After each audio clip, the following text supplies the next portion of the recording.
Il y a une nouvelle génération qui est rentrée dans le dialogue islamo-chrétien et qui a complètement saccagé les notions et les fondements qui ont été posés à l'époque.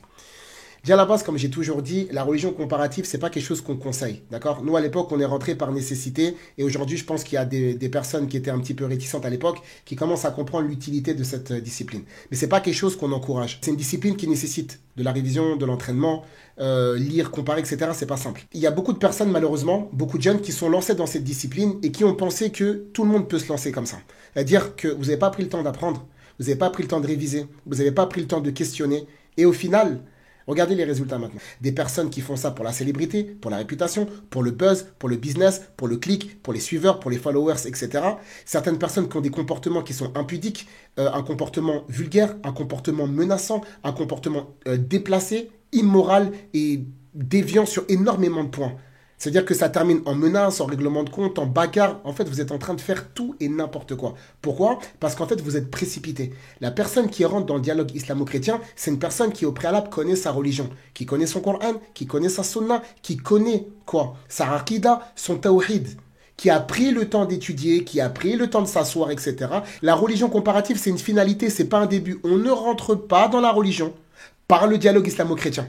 On apprend d'abord les bases de sa religion et ensuite, si on a l'opportunité, par nécessité, par besoin, on rentre dans le dialogue islamo-chrétien. Et là, regardez aujourd'hui là tout ce qui est en train de se passer.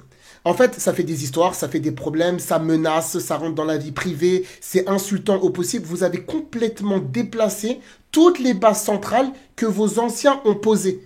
Il y a eu quoi? Énormément de travaux qui ont été faits. Il y a eu de la recherche, des vidéos, des débats, des conférences, des séminaires, des gens qui ont fait énormément d'efforts pour que vous arriviez 10 ans après et que vous remettiez tout en cause par l'immoralité, par quoi? L'immaturité et le manque de responsabilité et de maturité. On est dans une course au buzz, on est dans une course au succès et on a envie d'y aller.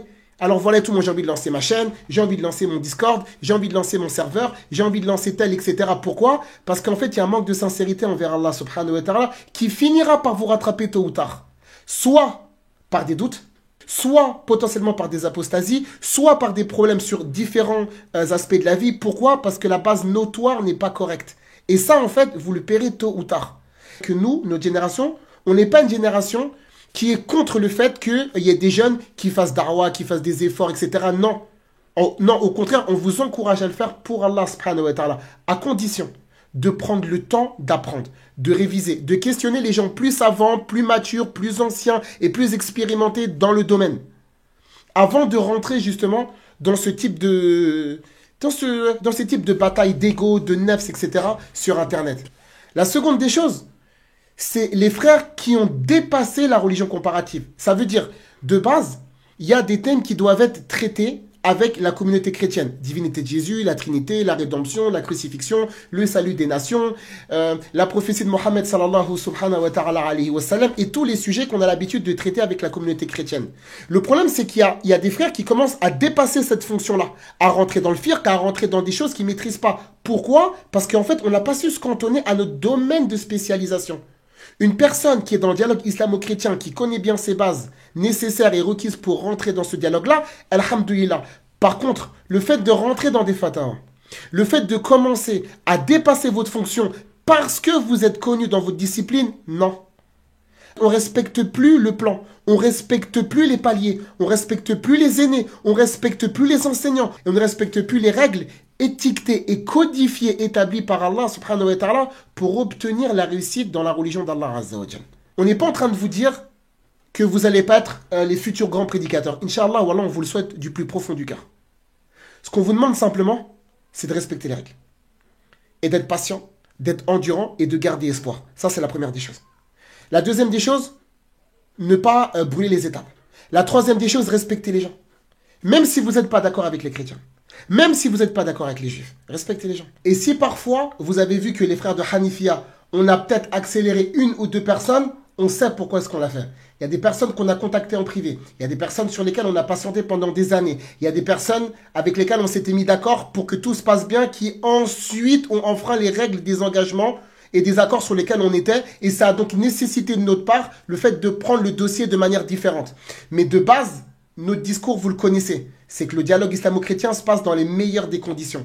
Par contre, effectivement, s'il y a une personne qui vient pour gêner ces choses-là et qui vient pour gangréner le dialogue islamo-chrétien, effectivement, on va durcir le ton pour que le climat redevienne correct. Mais ça n'a jamais été des choses personnelles, ça n'a jamais été des règlements de compte. On n'a jamais en fait offensé qui que ce soit gratuitement, simplement pour des guerres d'ego, de nefs, de fierté, etc. Jamais de la vie. Rentre pas dans la vie privée des gens. Insulte pas les gens. Rentre pas dans des choses privées par rapport à des gens. Ne les troll pas gratuitement si la personne n'a rien fait. Ne soyez pas injustes s'ils n'ont rien fait. On reste dans les règles, on reste dans le cadre. On reste dans une discussion sur base des preuves scripturero-religieuses. On ne rentre pas dans d'autres sujets. Aller faire des règlements de compte, se bagarrer, se donner des rendez-vous, insulter, parler des parents, etc. C'est quoi ça? Et ensuite, après, on va s'étonner qu'il y ait des catastrophes. Qu'il y ait des apostasies, qu'il y ait des doutes, qu'il y ait des questions. C'est normal parce que c'est vous qui vous êtes précipité dans ce groupe. C'est vous qui êtes les responsables. Vous êtes en train de faire un travail qui est extraordinairement important et c'est extraordinairement beau ce que vous êtes en train de faire. Mais respectez les règles. C'est-à-dire celui qui se lève, c'est celui qui est resté assis pour apprendre. Celui qui parle, c'est celui qui a écouté. Celui qui avance, c'est parce qu'au préalable, il est resté derrière. Fabarakallahu fikum, vous avez tout pour réussir. Soyez reconnaissants envers Allah subhanahu wa ta'ala et ne faites pas de tort à sa religion. فسبحانك اللهم وبحمدك أشهد أن لا إله إلا أنت أستغفرك وأتوب إليك الله سبحانه وتعالى أعلى وأعلم وبالله التوفيق السلام عليكم ورحمة الله وبركاته